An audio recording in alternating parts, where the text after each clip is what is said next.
Film की शुरुआत होती है जसकीरत सिंहरांगी से, जो कि आर्मी कैंप में आर्मी में जाने की तैयारी कर रहा होता है। तो यहाँ हमें जसकीरत की फैमिली के बारे में बताया जाता है कि उसके पिता जो है वह फौज में है और उसके दादाजी भी फौज में ही थे। इसीलिए जसरत को भी फौज में ही जाना था। जसकीरत की दो बहनें हैं और दोनों ही पढ़ाई कर रही हैं। जसकीरत की फैमिली बहुत ही खुशहाल फैमिली है। अब सीन शिफ्ट होता है और जसकीरत को हम उसे उसके दोस्त पिंदा के साथ देख पाते हैं, जो कि जसकीरत को यूपी ले जाता है लतीफ अहमद के पास। जब वह उस जगह पर पहुंचे तो हमें मालूम चला कि दरअसल में पिंदा जो है वह यहाँ पर लतीफ अहमद से बहुत सारी नशीले चीजें लेने के लिए आया है। इन सारी चीजों के साथ पिंदा जो है वह उनसे एक AK-47 भी मांगता है, क्योंकि वो कहता है कि खतरा बढ़ चुका है। तब पिंदा और जसकीरत को वहां से AK-47 मिल जाती है। जब वो उस जगह से वापस अपने घर आ जाते हैं तो वो लोग विधायक के घर के सामने खड़े हुए थे और पिंदा जसकीरत से कहता है कि क्या तूने सोच लिया है, तुझे सचमुच यह करना है? तब जसरत हाँ बोलता है और विधायक के घर के अंदर घुस जाता है। उसके घर में किसी की शादी हो रही थी, लेकिन यहाँ जसकीरत अंदर घुसते ही सभी लोगों को बहुत ही बेरहमी से मारने लगता है और अपनी बहन के बारे में पूछने लगता है कि आखिरकार वो कहाँ है, जिससे कि हमें मालूम चलता है कि विधायक के लोगों के पास जसरत की बहन है।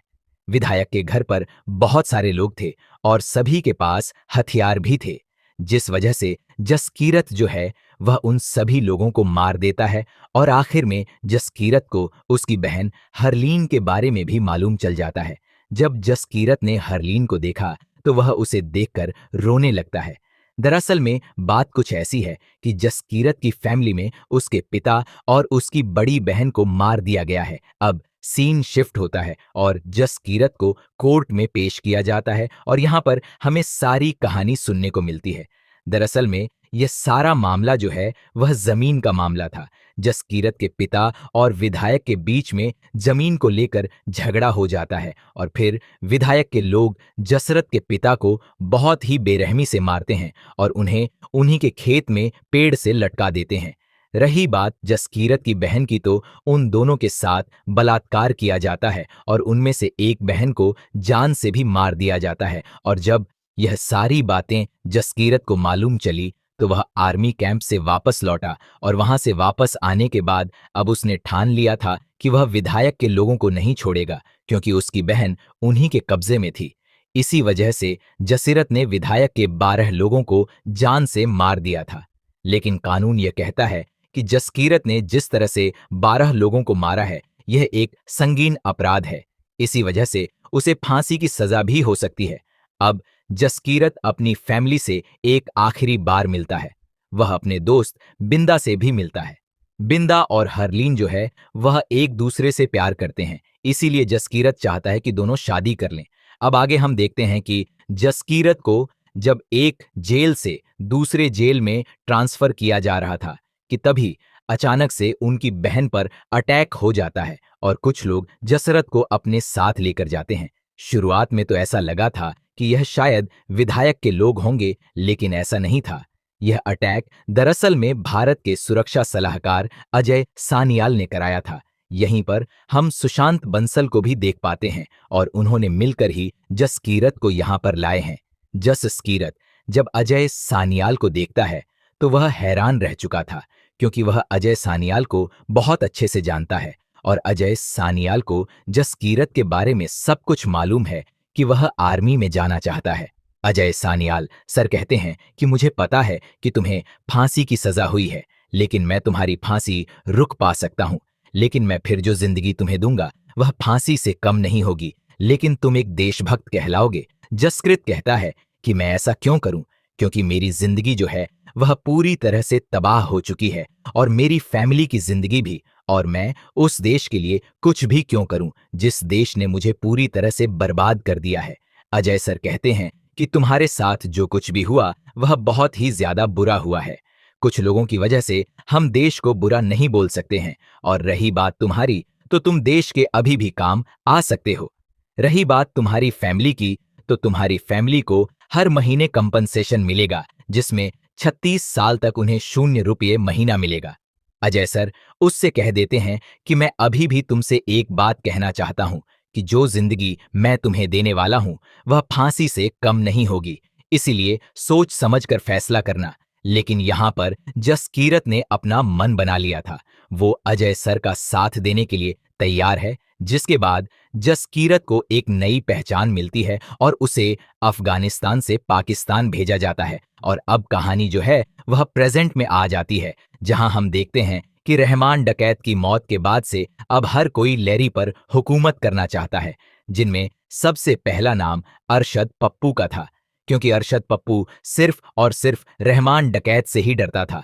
लेकिन अब उसके चले जाने के बाद अब वो यहां पर हुकूमत करना चाहता है। वह पूरी लियारी को बता देता है कि उनका अगला बादशाह जो है वह अरशद पप्पू है। दूसरी तरफ हम देखते हैं उजैर को, जो कि बहुत ही ज्यादा गुस्से में है, क्योंकि रहमान डकैत के चले जाने के बाद अब वो पूरी तरह से बौखलाया हुआ है।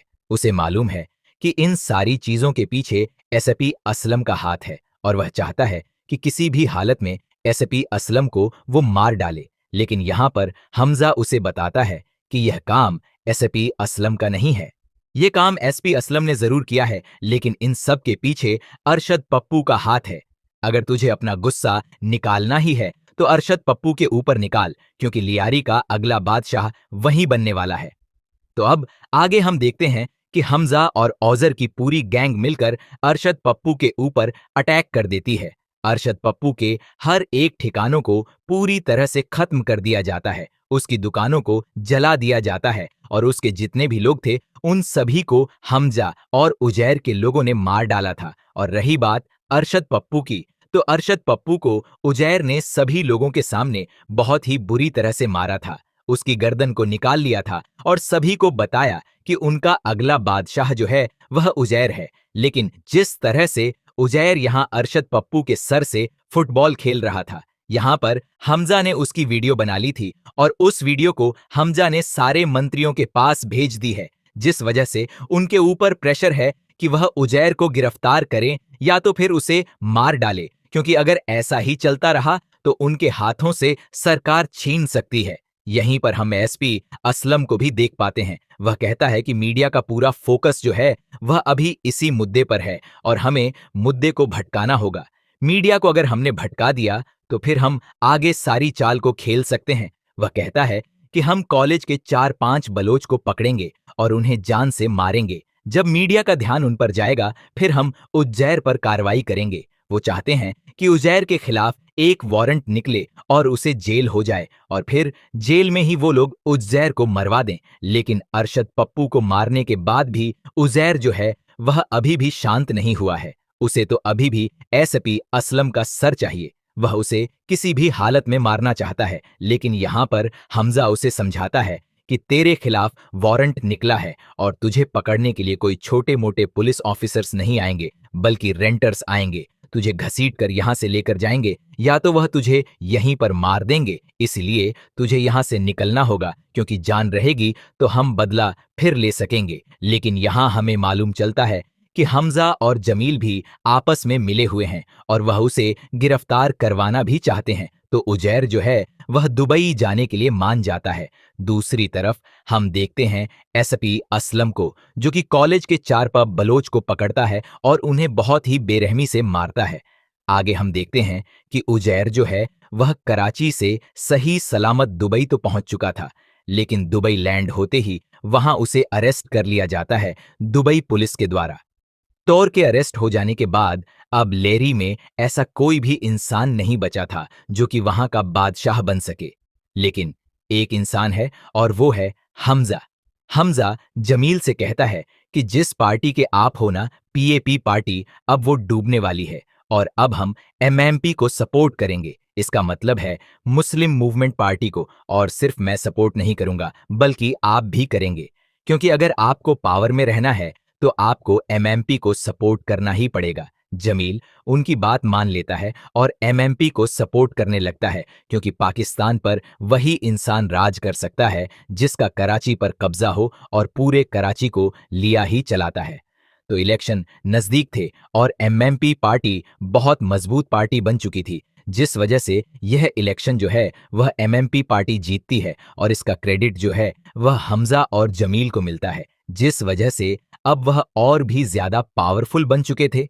बादशाह बनने के बाद हमजा जो है वह श्री बलोच के पास जाता है और वहां श्री बलोच जो है वो यहाँ हमजा को शेर बलोच का खिताब देता है, जो खिताब पहले रहमान डकैत को मिला था। अब कहानी फास्ट फॉरवर्ड में आगे बढ़ती है, जहां पर कि हमजा जो है वह पूरे लेरी पर कब्जा कर चुका है। यलीना भी बहुत खुश है और अब हमजा और यलीना का एक बेटा भी है। उन्होंने एक नया घर भी ले लिया है, जो कि बहुत बड़ा घर है। जिसके बाद हम देखते हैं मेजर इकबाल को। मेजर इकबाल जब अपने घर पहुंचे तो उसके पिता ब्रिगेडियर जो है वह उसे बहुत चिल्लाते हैं, वह उसे बहुत गालियां देते हैं, क्योंकि उनके हिसाब से मेजर इकबाल जो है वह कोई भी काम का नहीं है। बात कुछ ऐसी है कि इंडिया में 2014 में अब बीजेपी की सरकार बन चुकी है और वहां के प्रधानमंत्री अब मोदी जी बन चुके हैं, जिस वजह से यहां पर मेजर इकबाल के पिता उसे बहुत चिल्लाते हैं और कहते हैं कि तू तो कह रहा था कि इंडिया में सब कुछ आईएसआई संभालता है, वहां कौन प्रधानमंत्री बनेगा, कौन मंत्री बनेगा, यह सब कुछ आईएसआई डिसाइड करता है। लेकिन तुम्हारे नाकारी की वजह से अब वहां सब कुछ बदल रहा है और अब तुम कुछ भी नहीं बचे हो। आगे हम देखते हैं कि हमजा को मेजर इकबाल अपने पास बुलाते हैं और मेजर इकबाल हमजा से कहते हैं कि जिस तरह से तू काम कर रहा है, जिस तरह से तू पूरे लियारी पर कब्जा कर बैठा है, इसे देखते हुए बड़े साहब की नजर जो है वो तेरे ऊपर पड़ चुकी है और अब वो तुझसे मिलना भी चाहते हैं। जिसके बाद हमजा और इकबाल और जमील जो है वह बड़े साहब से मिलने के लिए जाते हैं। बड़े साहब कोई और नहीं बल्कि दाऊद इब्राहिम होता है, जो कि बहुत ज्यादा बूढ़ा हो चुका है। साथ में वह हद से ज्यादा बीमार भी रहता है। इसके बावजूद बिस्तर पर लेटे लेटे वो पाकिस्तान के सारे डिसीजन लेता है। इंडिया में कब क्या करवाना है ये सारे डिसीजन भी दाऊद इब्राहिम ही लेता है। हाल ही में उन्होंने एक प्लानिंग की है और बताया कि इंडिया से कुछ लोग जो है वो पाकिस्तान आने वाले हैं। वो बहुत सारा ड्रग्स जो है वो अपने साथ लेकर जाने वाले हैं, क्योंकि कराची में इन ड्रग्स की कीमत जो है वो बहुत ही ज्यादा कम होती है और यही सारे ड्रग्स जब इंडिया पहुंचते हैं तो वह बहुत ही महंगे दाम में बिकते हैं। जो भी पैसा मिलता है उन सारे पैसों से वह हथियार खरीदते हैं। तो ड्रग्स को बॉर्डर पार कराने की जिम्मेदारी यहां पर हमजा को मिली थी। साथ ही उससे कहा गया था कि एसपी असलम भी उसके साथ रहेंगे ताकि कोई गड़बड़ी ना रहे। लेकिन हमजा ड्रग्स का धंधा नहीं करता है। इसके बावजूद उसे यह करना पड़ा था, क्योंकि यह सारी चीजें बड़े साहब ने बोली थी। लेकिन उससे पहले इंडिया से जो लोग आ रहे हैं यहां हमजा को उन्हें लेने के लिए जाना पड़ता है। जब वह एयरपोर्ट पर पहुंचा तो वहां वो उस आदमी को देखकर पूरी तरह से हैरान रह चुका था, जो कि इंडिया से आया था।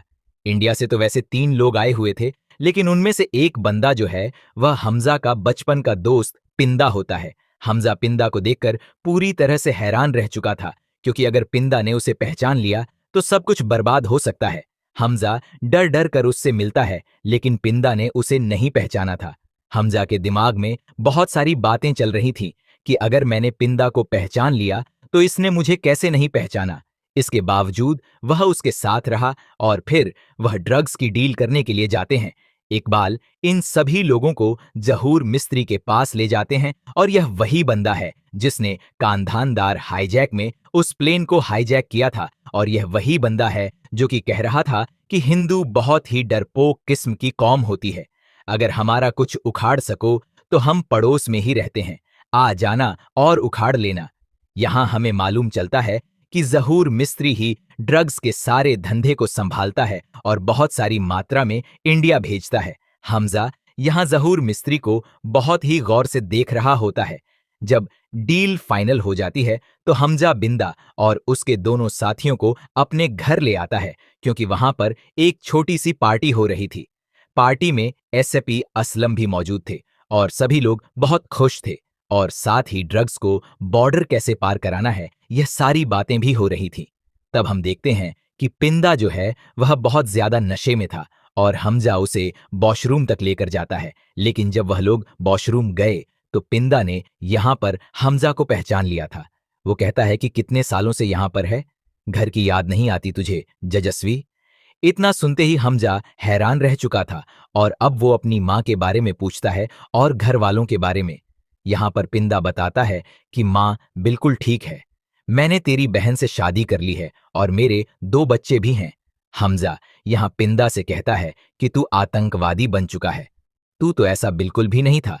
लेकिन पिंदा यहाँ हमजा से कहता है कि पाकिस्तान में तू खुद रह रहा है और मुझसे आतंकवादी कह रहा है। हमजा यहाँ पिंदा से कहता है कि तुझे इस डील को कैंसिल करना पड़ेगा।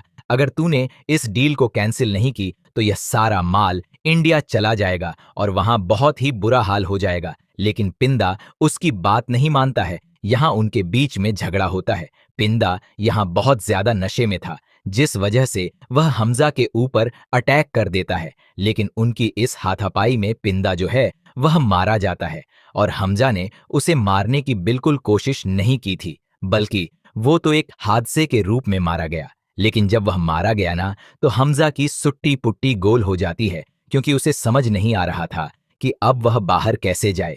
तभी यहाँ पर उमर आ जाता है, जो कि इंडिया का ही एक एजेंट है। और उमर यहाँ पर हमजा से कहता है कि तेरा जिंदा रहना बहुत ज्यादा जरूरी है। मुझे जितना काम यहाँ पर करना था मैं कर चुका हूं, लेकिन अगर तू मारा गया तो यह मिशन यहीं पर अधूरा रह जाएगा। उमर यहाँ हमजा से कहता है कि बस मुझे भूलना मत। बरेली का एक यह छोटा सा पॉकेट मार आज देश के काम आने वाला है। तब हमजा वहां से बाहर आ जाता है और उमर जो है वह पिंदा को 2 गोली मारता है, जिससे कि सभी को ऐसा लगा कि उमर ने ही बिंदा को मारा है। जिससे कि अब सभी को यह बात मालूम चल चुकी थी कि उमर जो है वह इंडिया का एक एजेंट है। आलम यहाँ पर उमर से पूछताछ कर रहा था कि तभी यहाँ पर हमजा आ जाता है और हमजा आते ही उमर को गोली मारकर उसकी हत्या कर देता है। आलम यहाँ हमजा से कहता है कि तुम्हें यह नहीं करना चाहिए था, आखिरकार तुमने ऐसा क्यों किया। तो यहाँ पर हमजा जो है वो चिल्लाकर कहता है कि मेरे घर में मेरे ही मेहमान को मारने की सिर्फ एक ही सजा है, मौत। तो जो भी हमजा ने हाल ही में किया है उसे देखते हुए आलम को हमजा पर शक हो जाता है और अब आलम इन सारी बातों को एसपी के सामने रखता है और वो एसपी से कहता है कि शुरुआत से ही मुझे हमजा के ऊपर शक हो रहा था, लेकिन ना जाने क्यों यह शक जो है वह अब बढ़ता ही जा रहा है। उसे ऐसा लगता है कि हमजा जो है वह एक हिंदुस्तानी एजेंट है। तब एसपी कहता है कि अगर तुझे उसके ऊपर शक हो रहा है तो इस डाउट को क्लियर कर लेनी चाहिए। एक बार डाउट क्लियर हो जाए तो रात को नींद भी अच्छी आती है और पाचन भी ठीक रहता है। जब एसपी और आलम ये सारी बातें कर ही रहे होते हैं कि तभी ये सारी बातें जो है वो यलीना सुन लेती है और अब उसे भी ऐसा लगने लगता है कि कहीं ना कहीं हमजा शायद सचमुच ही एक हिंदुस्तानी एजेंट है। इसीलिए वह घर में ही छानबीन करने लगती है और उसे वो डायरी मिल जाती है जिसमें हमजा जो है वह सभी लोगों के नाम लिखकर उन्हें मारकर उनके नाम को कट कर देता है। यलीना को अब यह बात मालूम चल चुकी है कि हमजा जो है वह एक हिंदुस्तानी एजेंट है। जब हमजा यलीना के सामने आया तो यलीना ने हमजा के ऊपर गन तान दी और उससे कहा कि जब तक बात व्यापार और पॉलिटिक्स की थी तब तक तो वो चुप रही, लेकिन अब बात मेरे मुल्क की है और अब वो चुप नहीं रहेगी। हमजा कहता है कि तुम्हें अगर मुझे मारना है तो तुम मार दो, लेकिन उससे पहले मेरी एक बात सुनो। यहाँ पर हमजा वो डायरी दिखाते हुए उससे कहता है कि इसमें जितने भी नाम लिखे हुए हैं वो सारे के सारे टेररिस्ट हैं। ये जितने भी लोग हैं इन लोगों ने हिंदुस्तान में तबाही मचाई है, इनमें से एक भी इंसान निर्दोष नहीं है। हमारी लड़ाई जो है वो पाकिस्तान से नहीं है बल्कि उन लोगों से है जो कि आतंक फैलाना चाहते हैं। यह लोग जितना हमारे देश के लिए खतरा है उससे कहीं ज्यादा तुम्हारे देश के लिए खतरा है, क्योंकि यह देश के लिए कुछ नहीं करते बल्कि हमारे देश में और तुम्हारे देश में सिर्फ आतंक फैलाते हैं। यह सारी बातें सुनने के बाद यलीना भी उसकी बात मान लेती है और वो कहती है कि इन सब चीजों में मेरे बेटे को कुछ नहीं होना चाहिए। साथ ही यलीना ने यहाँ पर हमजा को यह भी बता दिया था कि एसपी चौधरी को तुम्हारे ऊपर शक हो गया है, जिस वजह से तुम्हें तैयार रहना चाहिए। तो वहीं एसपी असलम को उजैर के बारे में मालूम चलता है कि उसे दुबई से पाकिस्तान की जेल में शिफ्ट किया जा रहा है, लेकिन यहाँ पर एसपी असलम ने उजैर को मारने की सारी प्लानिंग कर ली है, लेकिन अब उन्हें हमजा के बारे में भी मालूम चल चुका है। इसीलिए वो चाहते हैं कि अब वह हमजा को भी खत्म करें।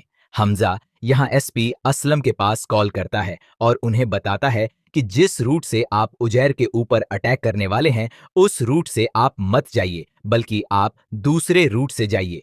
असलम को यह बात मालूम चल चुकी है कि हमजा जो है वह श्री बलोच से मिलने के लिए गया था। जिस तरह से एसपी असलम हमजा की फील्डिंग सेट कर रहा है, उसी तरह से हमजा भी एसपी असलम की फील्डिंग सेट कर रहा है, क्योंकि जब हमजा श्रीनी बलोच के पास गया था तो उसने उन्हें सब कुछ बता दिया कि जिन कॉलेज के बलोचों को मारा गया था उन लोगों को दरअसल में एसपी असलम ने ही मारा था। एसपी असलम को बहुत अच्छे से मालूम है कि जो रूट हमजा ने बताया है, अगर उस रूट से मैं गया तो हमजा जो है वह मुझे मरवा देगा। तब एसपी असलम उजैर के पास उमर को भेजता है और यहाँ एसपी असलम खुद जो है वह हमजा के पास जाता है उसे मारने के लिए। यहाँ हम देखते हैं कि हमजा के पास जमील भी बैठा हुआ था और यह सारी बातें सुन रहा था। यहाँ हमजा और एसपी असलम के बीच में फोन पर बहुत सारी बातें हो रही थी। एसपी असलम कहता है कि जो चाल तू खेल रहा है ना, उसमें तू कामयाब नहीं हो पाएगा।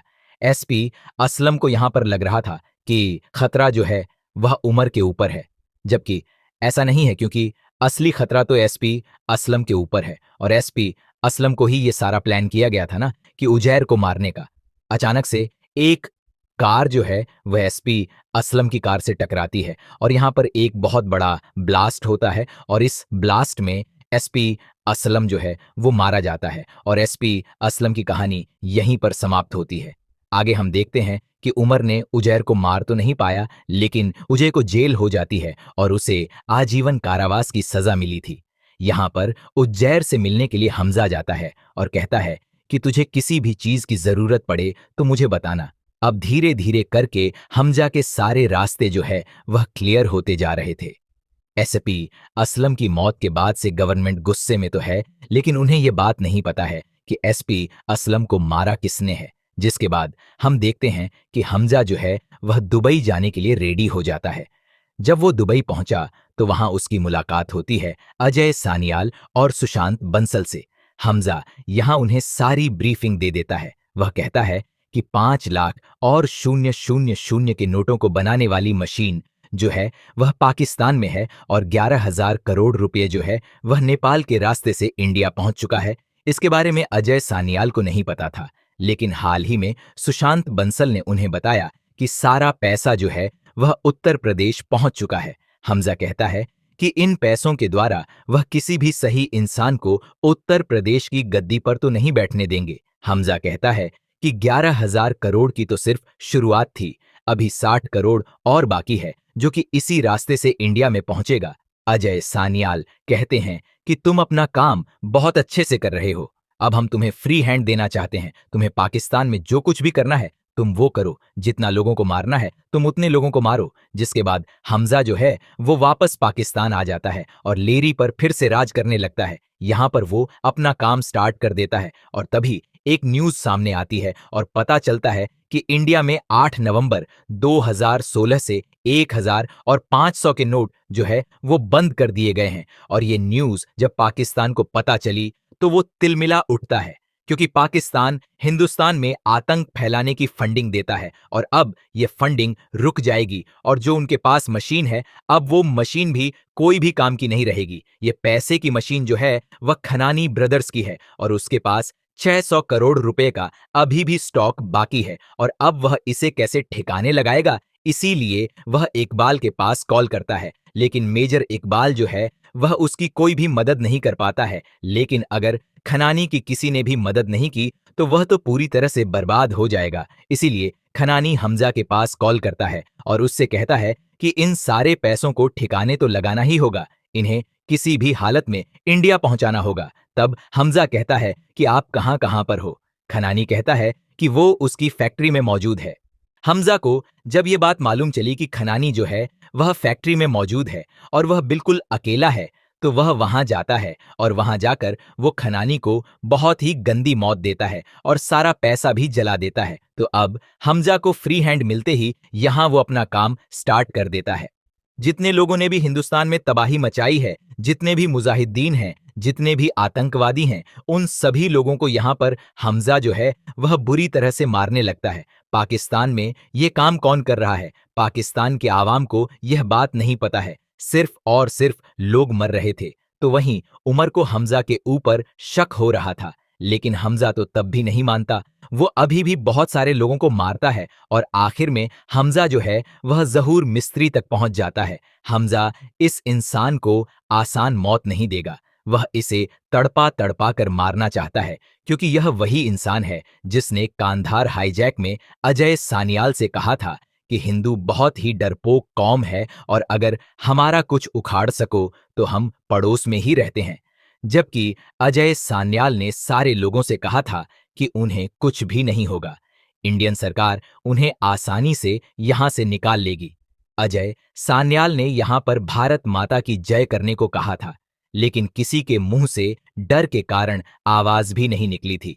लेकिन आज अब हमजा जो है वह उसे बहुत ही बुरी तरह से मार रहा था और फिर हमजा वीडियो कॉल पर अजय सान्याल को लाइन पर लेता है और उनके सामने ही हमजा उसे बुरी तरह से मारने लगता है। अब यहाँ पर अजय सान्याल जहूर मिस्त्री से कहता है कि उस दिन मेरी एक बात अधूरी रह गई। तब यहाँ पर जहूर मिस्त्री उस लाइन को पूरा करता है और वह भारत माता की जय बोलता है। तब यहाँ जहूर मिस्त्री को जान से मार दिया जाता है। आगे हम देखते हैं कि मेजर इकबाल जो है वह हमजा के पास कॉल करता है और उससे कहता है कि बड़े साहब ने हमें याद किया है और आज ही हम उनसे मिलने के लिए जा रहे हैं। हमजा को समझ नहीं आया कि आखिरकार बड़े साहब उससे मिलना क्यों चाहते हैं, और अगर अब वह उससे मिलना ही चाहते हैं तो हमजा ने भी एक आखिरी प्लानिंग कर ली थी, जहां वह दाऊद इब्राहिम को मारना चाहता था। दरअसल में डीआरडीओ ने एक ऐसा पॉइजन बनाया है जो कि खाल के द्वारा किसी के ऊपर भी चढ़ जाता है और उसे आसानी से साइलेंटली रूप से मार देता है। इस पॉइजन को साइलेंट किलर भी कहा जाता है। तो जब हमजा और इकबाल बड़े साहब से मिले तो बड़े साहब ने अपनी प्लानिंग उन्हें बताई।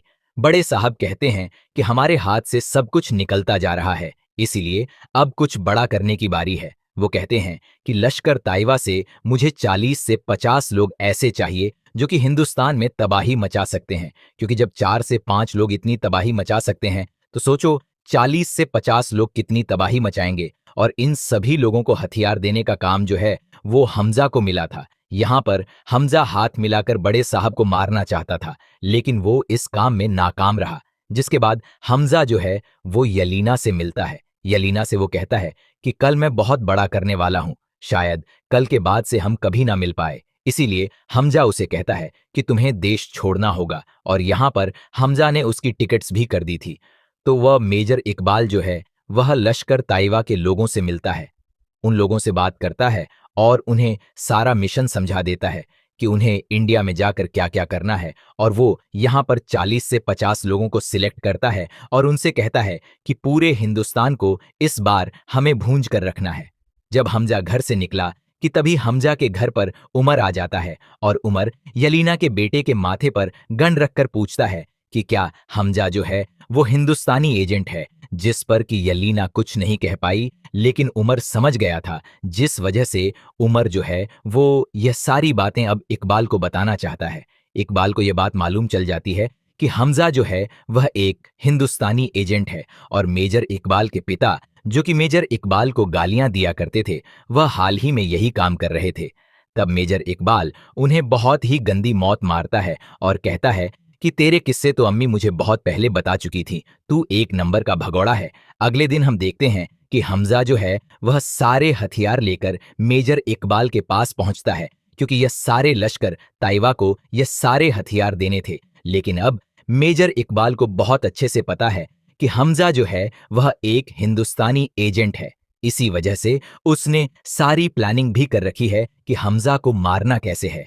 हमजा जब यहां पर आया तो मेजर इकबाल ने उन्हें बहुत सारे नकली नोट दिए। यह बात रिजवान को मालूम चल चुकी है, लेकिन रिजवान अंदर नहीं आ पाया, जबकि रिजवान भी एक हिंदुस्तानी एजेंट है और हमजा के साथ मिलकर उसने बहुत सारे काम किए हैं। लेकिन अब मेजर इकबाल जो है वह हमजा के ऊपर अटैक कर देता है, उसे वह बहुत ही बेरहमी से मारने लगता है। यहां हमजा कुछ नहीं कर पा रहा था, बल्कि वो बार बार घड़ी की तरफ देख रहा था, क्योंकि हमजा ने भी कुछ प्लानिंग कर रखी है। दरअसल में बात कुछ ऐसी है कि यहाँ आने से पहले हमजा जो है वो श्री बलोच के पास गया था और उसने उनसे कहा कि अगर मैं तुम्हारे सारे दुश्मन को एक ही छत के नीचे लेकर आ जाऊं तो तुम क्या करोगे। श्रीनी बलोच कहता है कि अगर ऐसा हो जाए तो वो तो तबाही मचा देंगे, तो फिर तबाही मचाने के लिए रेडी रहो, क्योंकि मैं तुम्हें वो मौका देने जा रहा हूं।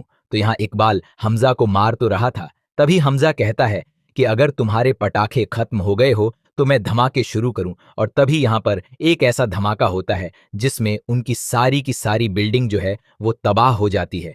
यहाँ पर एक बहुत बड़ा धमाका हुआ था, क्योंकि जो सारे हथियार हमजा लेकर आया था उन सब में टाइम बम लगे हुए थे, लेकिन इकबाल के अभी भी बहुत सारे लोग थे जो कि बचे हुए थे। लेकिन यहाँ पर हमजा जो है वो इकबाल और उसके साथियों से लड़ रहा था।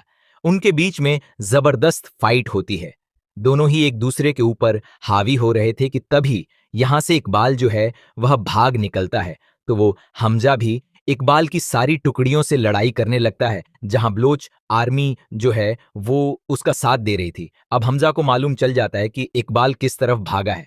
तब यहां पर हमजा जो है वो इकबाल का पीछा करने लगता है। उन दोनों के बीच में बहुत सारे चेस सीन होते हैं, दोनों के बीच में बहुत सारी फाइट होती है, लेकिन आखिरकार दोनों एक दूसरे के सामने आ ही गए थे, जहां पर कि इकबाल ने हमजा को बहुत ही बुरी तरह से पीटा था, लेकिन हमजा के अंदर बहुत सारी सहनशीलता है। फिर आखिर में हमजा जो है वह मेजर इकबाल को बहुत ही गंदी मौत मारता है, उसके दोनों पैरों को काट देता है और उसे फ्यूल के टैंकर में पटक कर उसमें आग लगा देता है। सबको खत्म करने के बाद यहां हमजा जो है वह यलीना के पास कॉल करता है और वो कहता है कि मैं तुमसे एक आखिरी बार मेरा नाम सुनना चाहता था, और उसे अपना असली नाम भी बताना चाहता था।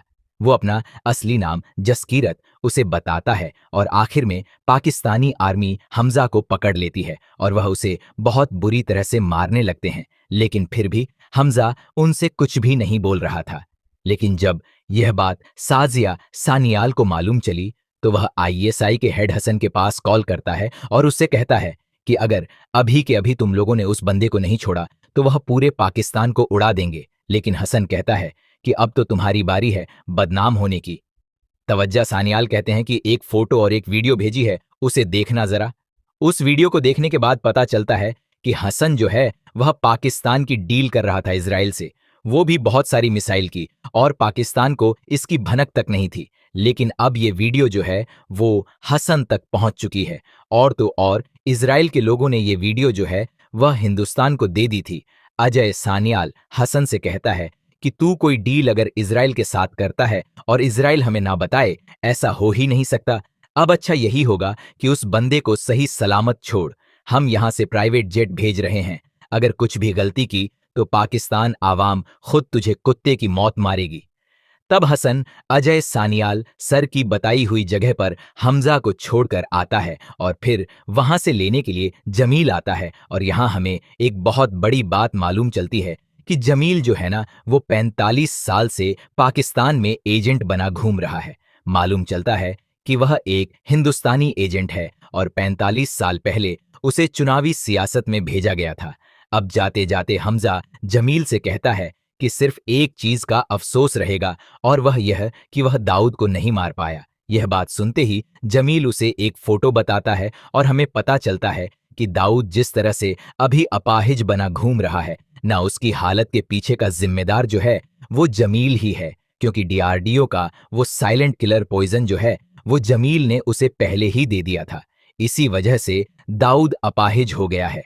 जमील कहता है कि तड़पा तड़पा कर मारने में जो मजा है ना, वह एक बार में मारने में नहीं है। जिसके बाद हम देखते हैं कि हमजा जो है वह वापस इंडिया आ जाता है। इंडिया आकर वो अजय सान्याल और बंसल से मिलता है और यहाँ पर हमजा जो है वो उन्हें सारी चीजें बताता है जो कि उसने हाल ही में करा कर आया है। जिसके बाद हमजा नहीं, जसकीरत जो है वह पंजाब जाता है, अपने पिंड जाता है, अपने घर जाता है, अपनी फैमिली वालों को देखता है, लेकिन वह उनसे मिलता नहीं है, क्योंकि उसे पता है कि अगर वह एक बार फैमिली वालों से मिल लिया तो फिर वह वापस नहीं आ पाएगा। इसीलिए वह उन्हें देखकर वापस आ जाता है। और यहां हमें बताया जाता है कि किस तरह से जसकीरत ने पाकिस्तान में जाने की ट्रेनिंग की थी।